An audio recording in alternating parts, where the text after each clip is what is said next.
કથામાં પ્રીતિ ના હોય તો એમને બહુ પ્રિય લાગતા નથી.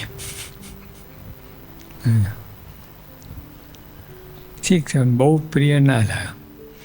કથાર્થનો અંગવારો હોય ને એકદમ ખુશ ખુશ થઈએ, મળવાની ઈચ્છા થાય, ભેટવાની ઈચ્છા થાય ભગવાનને. અને ઓલા આવો બેસો, આવું થાય. કથા પ્રીતિ ના તમને બહુ પ્રિય લાગતા નથી. કથા કીર્તન અંગવાળાના અમે વખાણ કરીએ છીએ. સામેથી ગમે ભગવાન. ભગવાનની કથાર્થ અને કીર્તન અંગવાળા હોય તેને અમે વખાણ કરીએ. કથા કીર્તન એ સેવામાં જેનું ચિત્ત પરોવાય નહીં તેને બાળક બુદ્ધિ ને રોગી જાણવું. કથામાં બેસવું જુદું ને ચિત્ત ચોટે જુદું. કથામાં બેઠા ચિત્ત પરોવાય નહીં એવું લખ્યું છે. બેઠા એટલું સારું છે, ચિત્ત પરોવાય નહીં. મારે કે બાળક બુદ્ધિ છે અથવા તો રોગિષ્ઠ છે આ માનવું. બે બરાબર ના કહે. બાળક બુદ્ધિ કોઈ પ્રમાણ ના કરે લોકમાં, કોઈની કન્સલ્ટન્સી ના કરે. બાળક ગમે હોશિયાર હોય, તેજસ્વી હોય, એની કન્સલ્ટન્સી ના થાય. રોગિષ્ઠને તો પ્રશ્ન જ નથી. તો જ્યાં બે બુદ્ધિ જે ચિત્ત પરોવાય નહીં એટલે કથા રુચિ. કથામાં બેસવું વાત બરાબર છે, પણ કથાની રુચિ, જમવાની રુચિ ના હોય ને તે નિશાની સારી ના કહે.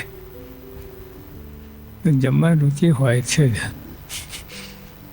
ગમે હોય ને તો મારી મસેડી નાખે અંદર.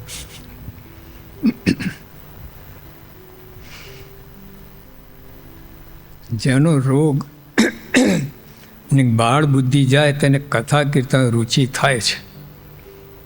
બે થાય અને કથામાં રુચિ થાય. રુચિ, હા, કથામાં બેસવું જુદી વસ્તુ, એ સારું છે. રુચિ ગમે આમ રાહ જોતો હોય. જમવાની રાહ કેવા જોતા હોય આપણે બપોરે 12 વાગે. આમ સારામાં સારો આખા દિવસ સારામાં સારો પીરિયડ એ કહેવાય. અને પીરિયડ લેવાય છે ને સંસ્કૃતના બીજા ત્રીજા, પણ સારામાં સારો પીરિયડ કયો? રસોડાનો. ગમે તે ના ના ના કરતો નાખી જાય. ના કરતો નથી ખાવાનું, બધું આ ઠીક નથી. અને તો ઝાપટીને જ આવે બસ.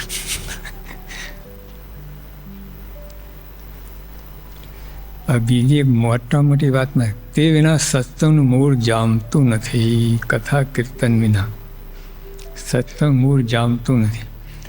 કોઈ પણ ઝાડ હોય ને મૂળ જામ્યા ના હોય ને ઉખડી જાય તરત. અમારા 20 શતાબ્દી બધી લોન કરેલી બધી હજુ મૂળ જામ્યા નહોતા, અને ત્યાં તો એના પર પગ ફેરતા બધું ઉખડી ગયું, તાલ પડી ગઈ. અને જે ખૂણે ખાંચ રહેતા ને જેને પગ નહોતો પડ્યો, જેને એના મૂળ અંદર નીચે જતા રહ્યા. પછી એ ટકી. સત્સંગમાં કથા કીર્તન વિના મૂળ જામતું નથી. હા, ગમે એટલો સારો હોય, ગમે એટલો હોય, પણ ઘણા બહુ કથા કરનારા જતા રહ્યા. એ ડિફેક્ટ છે. કથાનો વાંક નથી. હા, કથાનો વાંક કાઢો એ ખોટી વાત છે. કથામાં જેને આળસ પ્રમાદ હોય, સારા ગુણ નહીં આવે એવું લખ્યું. તો આ વાતને તમે ખોટું કરો છો. મહારાજના વેણ ઉપર વેણ લાવો છો તમે. કથા કરનારમાં ડિફેક્ટ છે. હા, કથાનો વાંક નથી. એટલે મહારાજે કહ્યું કે સત્સંગમાં કથા એના મૂળ જામતું નથી. કથા કહીને પછી અંતરદૃષ્ટિ કરે, સરખાવે કે આ પ્રમાણે મારું અંગ છે, મારામાં દોષ છે, દૂર કારણ જેવું લાગે છે બધું કરવું પડે ને એક્સરસાઇઝ. ખાલી વાંચ્યાથી કંઈ ના થાય. તમે અભ્યાસ કોલેજમાં કહો તો કેટલું બધું ક્રિસ ક્રોસ કરતા હોય છે, આમ તેમ બધી રીતે. તમે ખાલી ઉપર ચોટ્યું હોય એ કામમાં ના આવે. કથા તો અદ્ભુત વસ્તુ. કારણ કે સાક્ષાત કંઈ સ્થિતિ થયા પછી પણ અહોરાત્રિ કથા વાર્તા કરેલા કે કેમ થાય? પ્રાપ્તિ છે કથા વાર્તા. જેની પ્રાપ્તિ છે એના ગુણગાન ગાવા વિચારા. એટલે રોગીશને બાળ બુદ્ધિ કહેવાય. મારે કહ્યું કથા રુચિ ના થાય બાદ. એટલે આપણી દોડ આપણે આ બાજુ જરા કરવી. હા, ભગવાન આટલું બધું કહેતા. આ લોકમાં કોઈ તમે ડૉક્ટર કે કોઈ કંઈ બતાવે, તમે આ યોગ કરો, આ આસન કરો, આ કરો, આ ખાઓ, કેટલો વિશ્વાસ લઈ મંડી પડીએ છે. ભગવાન બતાવે છે તમને. અને છેલ્લે એકદમ લાસ્ટ અંતિમ વસ્તુ ઉપર લઈ જાય છે. એટલે વચ્ચે બધી અવાંતર બીજું કાંઈ જરૂર ના પડે. એકદમ બધું બાયપાસ કંઈ સીધા એ મૂકે છે. છતાં પછી ના થાય તો ભગવાનનો વાંક નથી. આપણી બાળ બુદ્ધિ છે તો રોગીશ છીએ.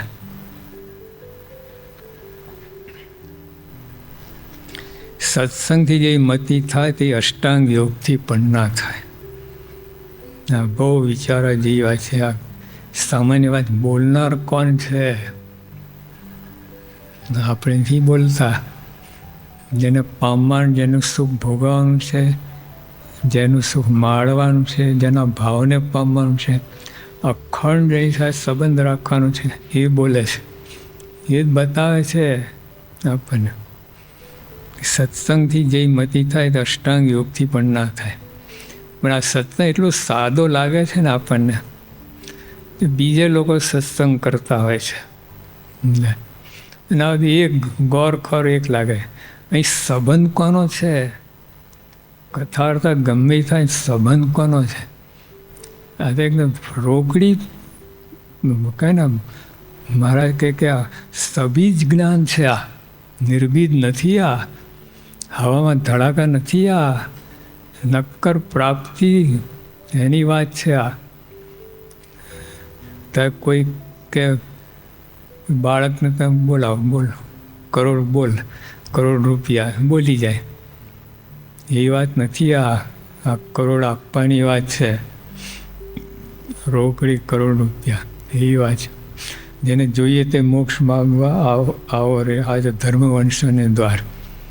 આ મોક્ષની વાત તો મારે એમાં 2 દિવસ પહેલાં વાંચી હતી ને. એમાં કે બ્રહ્મના કલ્પ સુધી અષ્ટાંગ યોગ સાધે, બ્રહ્મના કલ્પથી અષ્ટાંગ યોગ સાધે, અશ્વમેઘ યજ્ઞ કરે અને નિત્ય કરોડ ગાયનું દાન કરે તો સત્સંગ વિના મોક્ષ ના થાય. એ મોક્ષની વાત અહીં ચાલે છે. આ ક્લાસ, આ કોલેજ મોક્ષની છે, બ્રહ્મ વિજ્ઞાન કોલેજ. હવે આટલું બધું કરે તો આના વિના કામ સરે જ નહીં તમારે. આ સત્સંગ વિના. બ્રહ્મના કહે 8 અબજ 64 કરોડ વર્ષથી અષ્ટાંગ યોગ સાધે. 8 અબજ 64 કરોડ. કેટલાક કળિયુગને કેટલાક ત્રેતા દ્વાપર આવી ગયા અંદર. કેટલાય આવી ગયા અંદર. એક ચોકડીના 43 લાખ વર્ષ થયા. 1 કરોડની અંદર જ કેટલા થઈ જાય? બે ચોકડી પૂરી થઈ જાય. ખાલી ઉપર લઈને આપણે 8 અબજ જવા દો, 64 કરોડ લેતા એમાં કેટલી ચોકડી થઈ જાય. ત્યાં સુધી અષ્ટાંગ યોગ સાધે, અશ્વમેઘ યજ્ઞ કરે. એ તો બધું સમજાવ્યું નથી, પણ ગાયનું તો સમજાવવું છે કે નહીં. રોજ કરોડ ગાયનું દાન કરે, 8 અબજ 64 કરોડ વર્ષ સુધી રોજ કરોડ ગાયનું દાન કરે તો મોક્ષ ના થાય. સત્સંગ વિના મોક્ષ ના થાય. એવી વાત મળી છે આપણને, એટલી સચોટ, એટલી ધારદાર. અને મારાને એ જ સમજાવવું છે. તો દીનાનાથ ભટ્ટને પ્રશ્ન પૂછીને આ વાતની ચોખવટ કરી છે. મેં કે દીના ભટ્ટજી મોક્ષનો શ્લોક કહો. 18,000 પેલો શ્લોક કંઠસ્થ હતા અને કથા કરતા હતા. અને તો માથું ખંજોરા લાગ્યા. મેં કે 3જો અધ્યાય. મેં કે 20મો સ્કંદ. આવા પંડિત આ વાતનો વિચાર કરેલો જ નહીં. એ બધી ઘણી વાત એમાંથી કાઢી અમને. મોક્ષની વાત એ ભગવાન જ એકદમ હસતા બધું દેખાય છે. એ મોક્ષની વાત આમ વીણીને મૂકી દી. આખા બધા વિઝ્યુલાઇઝ કરીને મોક્ષની વાત. 3જો અધ્યાય 20મો સ્કંદ. એમાં વાત કહી આ ધર્મ જ્ઞાન વૈરાગ ભક્તિ એવું કહેવાય. એકાંતિક સંત આત્મબુદ્ધિ મોક્ષ. બાકી આટલું કે બ્રહ્મના કલ્પથી અષ્ટાંગ યોગ સાધે મોક્ષ નહીં. અશ્વમેઘ યજ્ઞ કરે મોક્ષ નહીં. રોજ કરોડ ગાયનું દાન મોક્ષ નહીં. આ મોક્ષ અહીંયા આ મનુષ્ય જેવા લાગે, સામાન્ય લાગે. આપણે કોઈ લાયકાત પાત્રતા નથી, છતાં આપણે ભગવાને સિલેક્ટ કર્યા. બહુ કહેવાય, આશ્ચર્ય કહેવાય.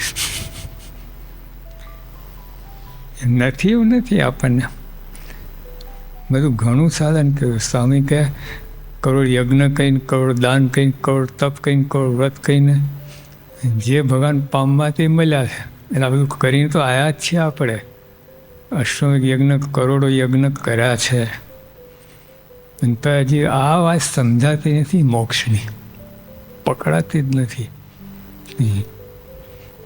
હા, બ્રહ્મરૂપ થઈને પણ ભક્તિ કરી બધી વાત બોલીએ છે ખરા, પુસ્તકો એટલે બધું, પણ પકડાતો વોટ આમ કોન્સેપ્ટ આવતું નથી.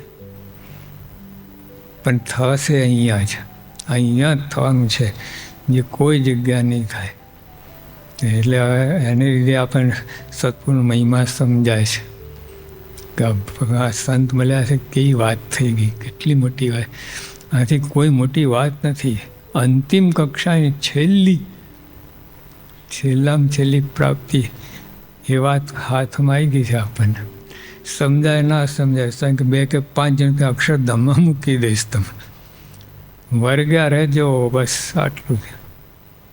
ચરણ છોડતા નહીં, તો ભગવાન કહે કાંઈ નહીં કરી શકીએ. સહેજાનંદ સાંઈ મહારાજની